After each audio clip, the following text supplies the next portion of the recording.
আসসালামু আলাইকুম। আপনারা সবাই কেমন আছেন? আশা করি সবাই ভালো আছেন। তো বিজ্ঞান শাখায় পদার্থবিজ্ঞান অনেকের কাছে একটা আতঙ্কের বিষয়। মূলত পদার্থবিজ্ঞান কোনো আতঙ্কের বিষয় না। পদার্থবিজ্ঞান একটা সহজ সাবজেক্ট। যদি আপনার প্রস্তুতি গোছালোভাবে হয় আর আপনি যদি বুঝিয়ে পড়েন ইনশাআল্লাহ পদার্থবিজ্ঞান আপনার কাছে পানির থেকে পানি মনে হবে।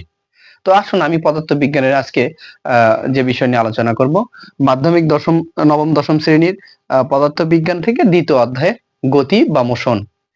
গতি বা মোশন থেকে আমি যে বিষয়গুলো আজকে আলোচনা করব সেটা হচ্ছে রাশি। রাশি কাকে বলে? স্কেলার রাশি কাকে বলে? ভেক্টর রাশি কাকে বলে? দূরত্ব কি? সরণ কি? দ্রুতি কাকে বলে? বেগ কাকে বলে? ত্বরণ ও মন্দন কাকে বলে? আসুন সবাই ক্লাসটা মনোযোগ সহকারে দেখার চেষ্টা করি এবং আহ, সবার কাছে ক্লাসটা যাতে পৌঁছায় এই জন্য আপনি আপনার শেয়ার বাটনে যে শেয়ার করে দিবেন যাতে সবার কাছেই পৌঁছে যায়। এতে আমিও আপনাদের কাছে কৃতজ্ঞ থাকবো ইনশাল্লাহ। আসুন ক্লাসটা শুরু করা যাক। সর্বপ্রথম বিষয় আমরা যেটা জানবো হচ্ছে পদার্থবিজ্ঞানের এখানে গতির কথা উল্লেখ করেছে। আসলে গতি কিন্তু আমরা বুঝি কয়েক প্রকারের গতি রয়েছে। তো আমি সেই দিকে যাচ্ছি না, সেটা আরেক ক্লাসে ইনশাআল্লাহ আলোচনা করব। কিন্তু যে বিষয়গুলো গতির অধ্যায় থেকে যে বিষয়গুলো বেশি ইম্পর্টেন্ট সেটা হচ্ছে রাশি কাকে বলে, স্কেলার রাশি কাকে বলে, ভেক্টর রাশি, এগুলো নিয়ে আলোচনা করব। গতি নিয়ে আবার ইনশাআল্লাহ আবার একটা ক্লাস আমি নিয়ে দিব। তো আসুন সর্বপ্রথম আমরা রাশি কাকে বলে এটা একটু আলোচনা করার চেষ্টা করি। রাশি কি? রাশি হচ্ছে এই মহাবিশ্বে আমরা যা কিছু পরিমাপ করতে পারি, এই মহাবিশ্বে আমরা যা কিছু পরিমাপ করতে পারি সেটাই হচ্ছে রাশি। হোক সেটা দৈর্ঘ্য, হোক সেটা ওজন, হোক সেটা দূরত্ব, যেটাই আমরা পরিমাপ করতে পারি, যেটা আমাদের পরিমাপ করা যায়, যেটা আমরা পরিমাপ করতে পারি সেটাই হচ্ছে রাশি। তো রাশির সংজ্ঞাটা আপনারা লিখে নিতে পারেন। আবারও বলতেছি, এই মহাবিশ্বে আমরা যা কিছু পরিমাপ করতে পারি সেটাই হচ্ছে রাশি। আশা করি সবাই বুঝতে পেরেছেন। যেমন আমি এখানে বলে দিতে পারি রাশি কিন্তু আবার অনেক ক্ষেত্রে কোনো কিছু রাশি নাও হতে পারে। যেমন আমাদের দুঃখ, কষ্ট, বেদনা, হাসি, আনন্দ, খুশি, এগুলো কিন্তু কি করা যায় না, পরিমাপ করা যায় না। এটা একটা মনস্তাত্ত্বিক বিষয়। সুতরাং এগুলো কিন্তু রাশি হতে পারে না। তবে রাশি হতে পারে তাপমাত্রা। যেমন আমাদের শরীরের তাপমাত্রা সেলসিয়াস সেলসিয়াস স্কেলে যদি আমাদের শরীরের তাপমাত্রা মাপি তাহলে আমাদের শরীরের তাপমাত্রা হবে 37°C। আর সেটাই যদি আমরা ফারেনহাইট স্কেলে মাপি তাহলে আমাদের তাপমাত্রা হবে 98.4°F। আমি মনে হয় আশা বুঝাতে পেরেছি যে তাপমাত্রা একটি রাশি। এখন এখন স্কেলার রাশি কাকে বলে আমরা স্কেলার রাশি সম্পর্কে একটু জানি। স্কেলার রাশি কাকে বলে সবাই মনোযোগ দেবেন। স্কেলার রাশি এবং ভেক্টর রাশি থেকে অধিকাংশই কিন্তু এমসিকিউ হয়ে থাকে। এমসিকিউ কিন্তু স্কেলার রাশি এবং ভেক্টর রাশি অনেকেই ভুল করে আসে। এখানে ভুল করার কোনো অপশন নেই। এটা খুব সোজা একটা বিষয়। শুধু মনোযোগ সহকারে একটু আমার কথাগুলো শোনেন। আর যদি মনে চায় আপনারা আমার কথাগুলো লিখে নিতে পারেন। আসুন স্কেলার রাশি কাকে বলে? যে রাশি পরিমাপ করতে গেলে শুধু মানের প্রয়োজন হয়। মানের প্রয়োজন হয়। যে রাশি পরিমাপ করতে কিসের প্রয়োজন হবে বলেন তো? মানের প্রয়োজন হবে। এখানে দিকের কোনো প্রয়োজন হবে না। তাকে স্কেলার রাশি বলে। আবারও বলতেছি, যে রাশি পরিমাপ করতে গেলে শুধু মানের প্রয়োজন হয়, দিকের কোনো প্রয়োজন হয় না, সেই রাশিকে বলা হয় স্কেলার রাশি। উদাহরণ হিসেবে আমি বলতে পারি আমাদের শিবগঞ্জ থানা থেকে মহাস্থান পর্যন্ত যে একটা দূরত্ব আছে এটাকে আমরা বলতে পারি হচ্ছে একটা স্কেলার রাশি। কারণ এখানে কোনো দিকের কথা উল্লেখ নেই, শুধু বলেছে শিবগঞ্জ থেকে বোঝার চেষ্টা করুন, শিবগঞ্জ থেকে মহাস্থানগড় আমাদের কত দূরে? 7 থেকে 9 কিমি দূরে। কত কিমি দূরে? 9 কিমি দূরে। 7 হতে পারে, 9 কিমি হতে পারে। শুধু বলে দিছে যে এটা একটা দূরত্ব, এটা আমরা পরিমাপ করতে পারতেছি। সুতরাং এটা বলা যায় যে এটা একটা স্কেলার রাশি। দূরত্বটা হচ্ছে কি রাশি? স্কেলার রাশি। দূরত্ব পরিমাপ করতে গেলে কোনো দিকের প্রয়োজন হয় না। আসুন আমি মনে হয় বুঝাতে পারছি বিষয়টা। এবার আসুন ভেক্টর রাশি কাকে বলে হয়? যে রাশি পরিমাপ করতে গেলে মান এবং দিক দুইটারই প্রয়োজন হয় তাকে বলা হয় ভেক্টর রাশি। আবারও বলতেছি, যে রাশি পরিমাপ করতে গেলে মান এবং দিক এই দুটারই প্রয়োজন হয় তাকে বলা হয় ভেক্টর রাশি। উদাহরণ হিসেবে ওটাই আমরা বলতে পারি শিবগঞ্জ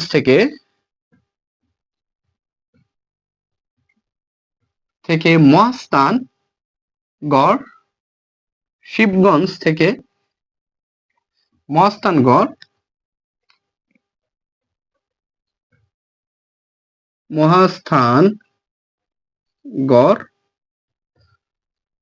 দক্ষিণে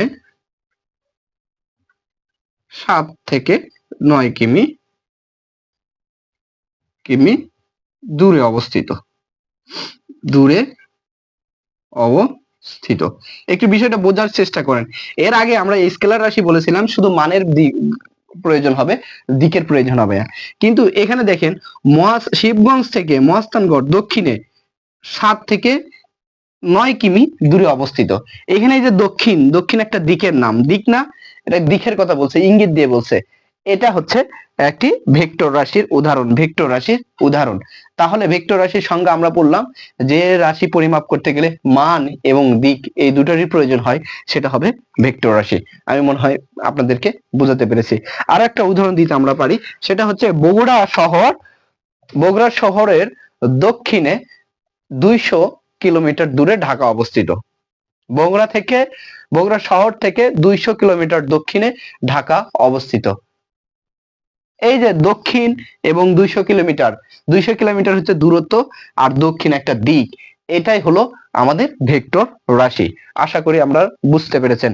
সুতরাং ভেক্টর রাশি বলা যায় কাকে বলেন তো?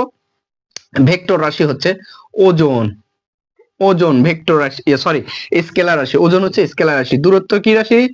দূরত্ব হচ্ছে স্কেলার রাশি। দূরত্ব কি বলেন তো? স্কেলার রাশি। সময় কি রাশি? সময়টাও হচ্ছে স্কেলার রাশি। এগুলো হচ্ছে কি রাশি? স্কেলার রাশি। আমি বিষয়টা আপনাদেরকে মনে হয় ক্লিয়ার করে বুঝাতে পেরেছি। আর ভেক্টর রাশি একটা দূরত্ব বুঝাবে এবং দিক বুঝাবে, ভেক্টর রাশিকে সাধারণত বড় হাতের বোল্ড অক্ষরে লেখা হয়, বড় হাতের এ বি এবং এটা মোটা অক্ষরে লেখা হয় থাকে, সেটা হচ্ছে ভেক্টর রাশি। অথবা লেখা থাকতে পারে ভেক্টর রাশি, উপরে অ্যারো চিহ্ন দিয়ে লেখাটা দিতে পারে যে এটা একটা ভেক্টর রাশি। যেমন আমি যদি লিখি এ বি, উপরে একটা তীর চিহ্ন দিয়ে দিলাম, তার মানে হচ্ছে এ বি একটি কি রাশি? ভেক্টর রাশি। এ বি একটি কি রাশি? ভেক্টর রাশি। আমি যদি লিখি পি, তারপর একটা বার দিলাম বা অ্যারো চিহ্ন দিলাম, তার মানে এই পিটি হচ্ছে কি রাশি? ভেক্টর রাশি। মনে হয় আমি আপনাদেরকে বিষয়টা বুঝাতে পেরেছি। এবার চলে আসুন দূরত্ব কি জিনিস। দূরত্ব জিনিসটা বুঝতে গেলে আমাদেরকে সামান্য কিছু আলোচনা করতে হবে। আসুন আমরা একটু সামান্য কিছু আলোচনা করি। যেমন আমি এখানে একটা পথ আঁকলাম, আমি এখান থেকে যাত্রা শুরু করেছি। এটা হলো 1 কিমি একটা পথ, এখানে হবে 2 কিমি, এখানে হলো 3 কিমি, এখানে হলো 4 কিমি। দেখুন, বোঝার চেষ্টা করুন। 2 কিমি, 4 কিমি, 1 কিমি। আচ্ছা, আমি এখান থেকে চলা শুরু করেছি। আমি যখন এই আঁকাবাঁকা পথ দিয়ে সাইকেল নিয়ে চলাচল করতেছি, 4 কিলোমিটার পথ এসে পৌঁছাইছি, তখন আঁকাবাঁকা পথ ধরে যখন আমি 4 কিলোমিটার পথ এসে পৌঁছাইছি, এটা হচ্ছে আমার কি রাশি বলেন তো? স্কেলার রাশি। এখানে দিকের কোনো প্রয়োজন হয়নি। আমি আঁকাবাঁকা পথ ধরেই আমি কি করেছি? 4 কিলোমিটার পথ গেছি। তাহলে আমি দিলাম হচ্ছে এটা এ, এটা দিলাম হচ্ছে বি, এটা দিলাম হচ্ছে সি, এটা দিলাম হচ্ছে ডি, এটা দিলাম হচ্ছে ই। এটা হচ্ছে 6 কিমি ধরলাম আমি। এটা কয় কিমি ধরছি? 6 কিমি আমি ধরেছি। আমি যখন আঁকাবাঁকা পথ ধরে কোনো কিছু চলে যাচ্ছি, মানে কোনো কিছু পথ ধরে 4 কিমি গেছি, আমি দূরত্ব অতিক্রম করেছি কয় কিমি বলেন তো? 4 কিমি। আঁকাবাঁকা পথ ধরে আমি 4 কিমি দূরত্ব অতিক্রম করেছি। সুতরাং এটা হচ্ছে আমাদের দূরত্ব। আর দেখেন, আমি এই এ থেকে যদি সরাসরি আমি এখানে যেতাম, তাহলে আমার কত দূরত্ব অতিক্রম হতো? এটা একটা দিক দেখাই দিচ্ছে। তাহলে এটা ধরতাম 1, এটা ধরতাম 2, এটা ধরতাম হচ্ছে 3। এখানে 3 কিমি। আমি যদি সরল রেখা ভাবে চলি, তাহলে আমার এই সরল রেখা ভাবে চলতে আমি দূরত্ব অতিক্রম করব কত কিমি? 4 কিমি। এই যে এ থেকে ডি পর্যন্ত যে দূরত্ব, এটা হচ্ছে এ থেকে ডি পর্যন্ত দূরত্ব, এটা হচ্ছে ভেক্টর রাশির উদাহরণ। এটা হচ্ছে কি ভেক্টর রাশির উদাহরণ, বা এটাকে বলা হয় সরণ। এটাকে কি বলা হয়? সরণ। আবার দেখেন, আমি এ থেকে যদি ই পর্যন্ত যাই, তাহলে আঁকাবাঁকা পথ ধরে আমি পথ অতিক্রম করতে পারবো 6 কিমি। আঁকাবাঁকা পথ ধরে আমি অতিক্রম করতে পারবো কয় কিমি? 6 কিমি। আর আমি যদি এ থেকে ই পর্যন্ত সরল রৈখিক ভাবে চলাফেরা করি, তাহলে আমি অতিক্রম করব হচ্ছে দেখেন 1.5 কিমি। কত কিমি? 1.5 কিমি, 1.5 কিমি। এই যে আমি সরল রেখা পথে চললাম, এটাও একটা সরণ।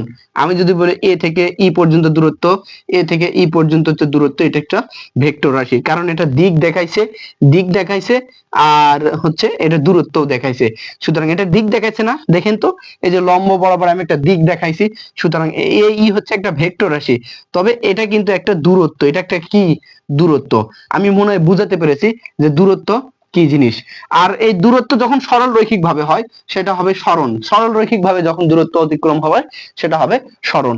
আমি মনে হয় বুঝাতে পেরেছি, দূরত্ব এবং সরণটা আমি বুঝাতে পেরেছি। আমি যদি আঁকাবাঁকা পথ ধরে আমি চলা শুরু করি, আমি 6 কিমি পর্যন্ত আমার দূরত্ব অতিক্রম করবো আঁকাবাঁকা পথ ধরে। আর আমি ওই পথটাই যদি আমি সরল রৈখিক ভাবে চলাচল করি, তাহলে এখানে আমি হবে 1.5 কেমি পর্যন্ত আমি দূরত্ব অতিক্রম করতে পারবো। যেটা সরল রৈখিক সেটা হবে সরণ, আর যেটা আঁকাবাঁকা পথ ধরে দিয়েছি সেটা হবে দূরত্ব। মনে হয় বুঝাতে পেরেছি দূরত্ব কি জিনিস। আসুন এবার আলোচনা করব আমরা দ্রুতি কাকে বলে। দ্রুতি কাকে বলে? দ্রুতি হচ্ছে কার সাথে সম্পর্ক? দূরত্বের সাথে সম্পর্ক। দ্রুতি লেন্থ, লেন্থ, লেন্থ ইংরেজি শব্দ, বাংলা হচ্ছে দৈর্ঘ্য। দৈর্ঘ্য, লেন্থের একক কি বলেন তো? দৈর্ঘ্যের একক কি? আমরা জানি মিটার। দৈর্ঘ্যের একক কি বলেন তো? মিটার। দৈর্ঘ্যের একক মিটার। দৈর্ঘ্যের এককটা কি বলেন তো? মিটার। আবার হচ্ছে সরণ, দূরত্বের উপরে কি বলবে, কিন্তু একটা দিক বুঝাবে। সরণকেও কিন্তু লেন্থ দ্বারা প্রকাশ করা হয়ে থাকে। সরণও কিন্তু কার সাথে সম্পর্কযুক্ত? দৈর্ঘ্যের সাথে সম্পর্ক যুক্ত। এটাই হচ্ছে সরণ। দৈর্ঘ্যের সাথেও সরণ সম্পৃক্ত, আর দৈর্ঘ্যও কিন্তু দূরত্বের সাথে সম্পর্কিত। আসুন আমরা দ্রুতি কাকে বলে দ্রুতি একটু আলোচনা করি। দ্রুতির সাথে সম্পর্ক কিন্তু দৈর্ঘ্যের। দ্রুতির সাথে সম্পর্ক হচ্ছে দৈর্ঘ্য বা দূরত্বের। দ্রুতির সাথে সম্পর্ক কার বলেন তো? দূরত্বের। দ্রুতির সাথে সম্পর্ক কার? দূরত্বের। আপনারা বিষয়টা বোঝার চেষ্টা করুন।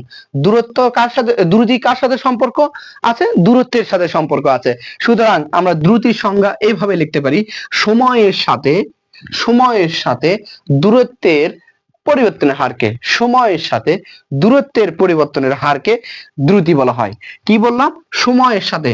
সময় কিন্তু টি, সময়কে কি দ্বারা প্রকাশ করা হয়? সময়। সময়কে কি দ্বারা প্রকাশ করা হয়? বড় হাতে টি। সময়ের একক, সর্বনিম্ন একক, সময়ের সর্বনিম্ন একক হচ্ছে কি? সেকেন্ড। সেকেন্ড। সময়ের সর্বনিম্ন একক কি? সেকেন্ড। আচ্ছা, সর্বোচ্চ একক কি বলেন তো? সর্বোচ্চ একক হতে পারে বছর, যুগ, শতাব্দী ইত্যাদি। আচ্ছা, আমরা সর্বনিম্ন একক সেকেন্ড ধরেছি। তাহলে বললাম আমি দ্রুতি কাকে বলে?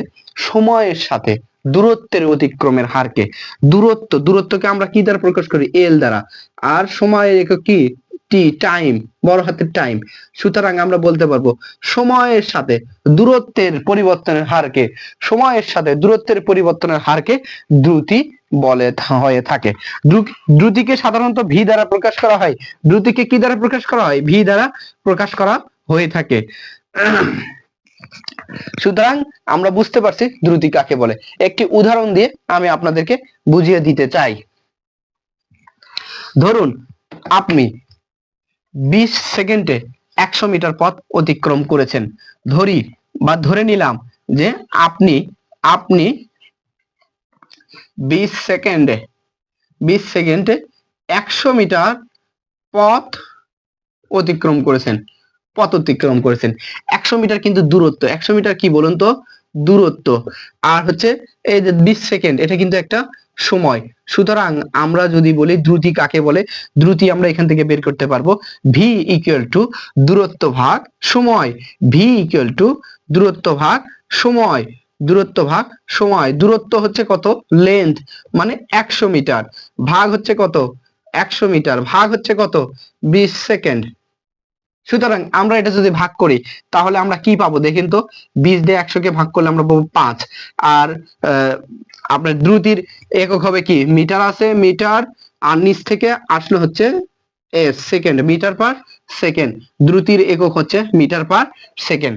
আমি কিন্তু বুঝাতে পেরেছি যে এখানে দ্রুতি বের করার সূত্রটা কি। দ্রুতি বের করার সূত্র হচ্ছে দূরত্বের পরিবর্তনের হার, দূরত্বের পরিবর্তনের হার ভাগ সময়, দূরত্বের পরিবর্তনের হার ভাগ সময়। তাহলে আমরা ফাইনালি পাবো যে দ্রুতির সূত্র বের করার উপায় হচ্ছে ভি ইকুয়াল টু দূরত্বের পরিবর্তনের হার, দূরত্বের পরিবর্তনের হার পরিবর্তন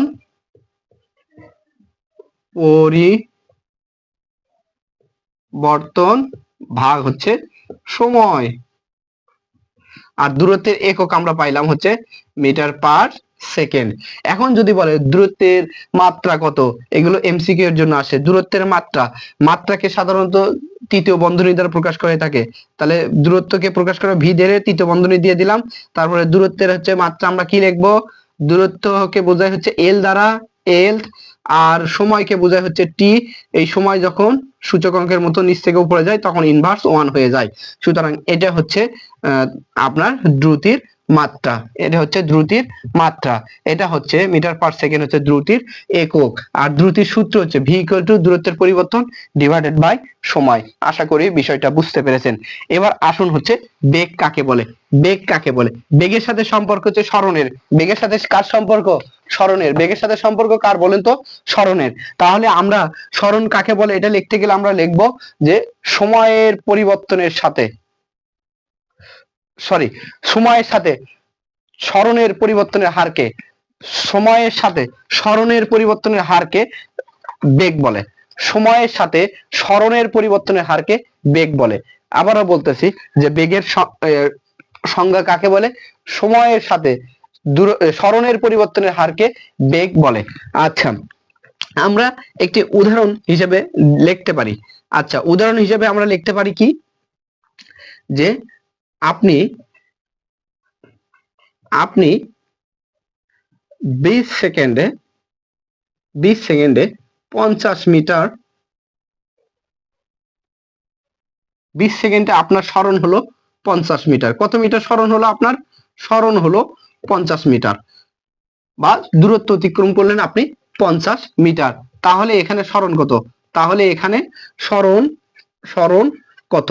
আমি আপনাদেরকে বলছি যে সরণের সরণ বলতেছি, সরি, বেগ কত, বেগ কত। আমি আপনাদের বেগের সংজ্ঞা দিয়েছি যে সময়ের সাথে সরণের পরিবর্তনের হারকে বেগ বলে। আচ্ছা, সময়ের সাথে সরণের পরিবর্তনের হারকে, সরণ যেহেতু এর সাথে সম্পর্কিত, আপনার দৈর্ঘ্যের সাথে সম্পর্কিত, সুতরাং আমরা এল ডিভাইডেড বাই কি লিখতে পারি, টি লিখতে পারি। এল এর মান হচ্ছে বুঝাই দৈর্ঘ্য, তার মানে সরণ এখানে কত মিটার হয়েছে, 50 মিটার। আর আচ্ছা, আপনার সময় কত, 20 সেকেন্ড। এই যে 20 সেকেন্ড, আমরা 20 দিয়ে যদি 50 কে কাটি তাহলে আসে 2.5 আর মিটার পার সেকেন্ড।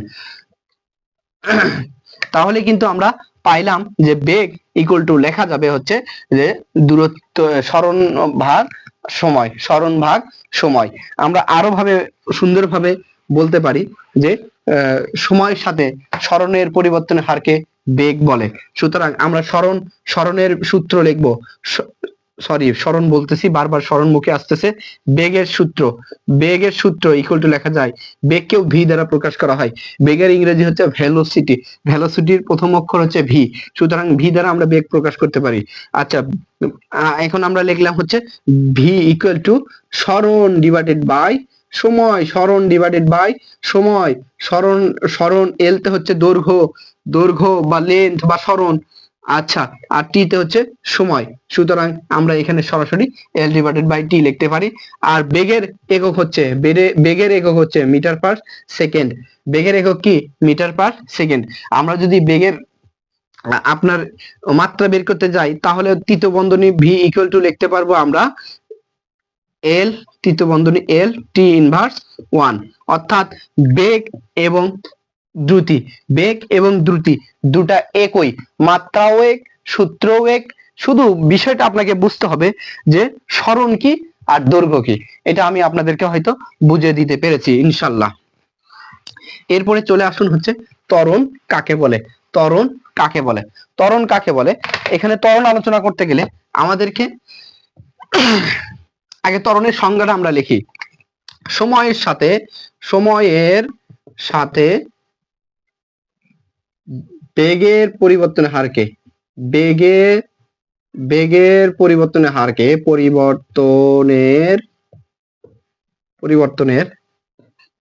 হারকে ত্বরণ বলে। ত্বরণ আর মন্দন দুটো একই।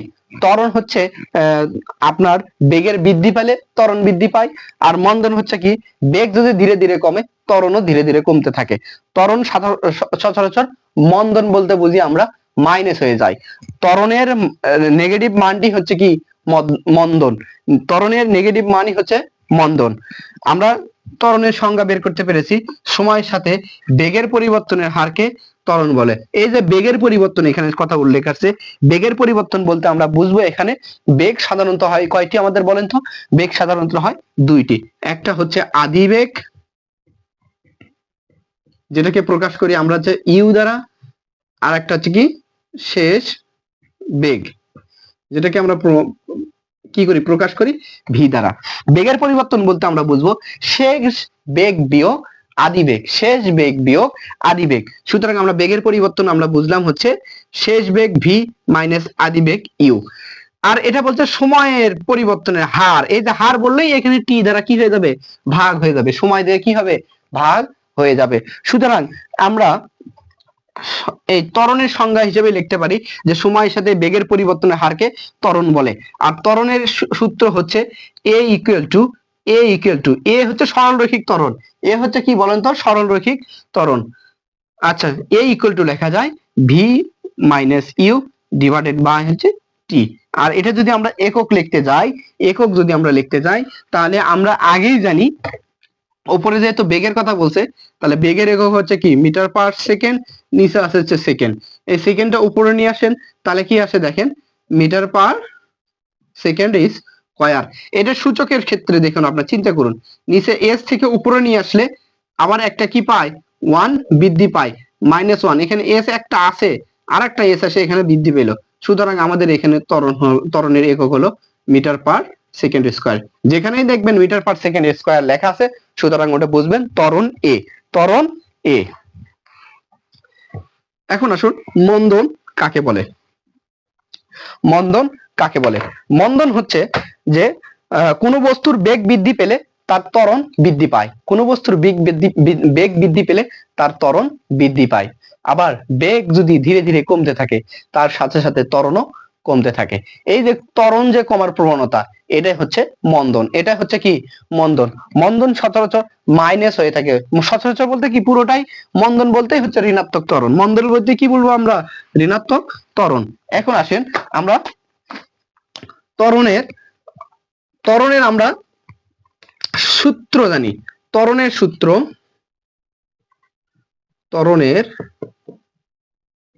সূত্র হিসেবে আমরা পাবো এ ইকুয়াল টু শেষ বেগ বিয়োগ আদি বেগ ডিভাইডেড বাই ত্বরণ টাইম। ত্বরণের একক হবে আমাদের মিটার পার সেকেন্ড স্কয়ার। এখন যদি বলে ত্বরণের মাত্রা লেখো তাহলে আমরা লিখবো ত্বরণের মাত্রা এ তৃতীয় বন্ধনী, আবার তৃতীয় বন্ধনী দিব এল টি ইনভার্স 2। এটা হচ্ছে ত্বরণের মাত্রা। এই যে এম তে মিটার, মিটার কিসের একক দৈর্ঘ্যের একক, এই যে লেন্থ লিখছি। আর হচ্ছে এস হচ্ছে কি সেকেন্ড, সেকেন্ড কিসের একক টাইমের একক টি লিখছি। আর এখানে ইনভার্স আছে ইনভার্স 2 আছে 2।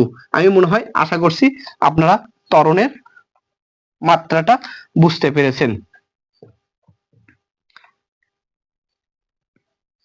আশা করি সবার ক্লাসটা বুঝে এসেছে। এরপরে আপনার যাতে আরো ক্লাস নিতে পারি সবাই আমাকে উৎসাহ দিবেন, এবং ক্লাসটা যদি আপনাদের ভালো লেগে থাকে তাহলে অবশ্যই শেয়ার করবেন, কমেন্ট করবেন, লাইক দিবেন আপনার বন্ধুরা যাতে দেখতে পারে। এবং সবারই সুস্বাস্থ্য কামনা রেখে পরবর্তী ক্লাসে আবারও দেখা হবে ইনশাল্লাহ। সবাই ভালো থাকবেন, সুস্থ থাকবেন। আসসালামু আলাইকুম।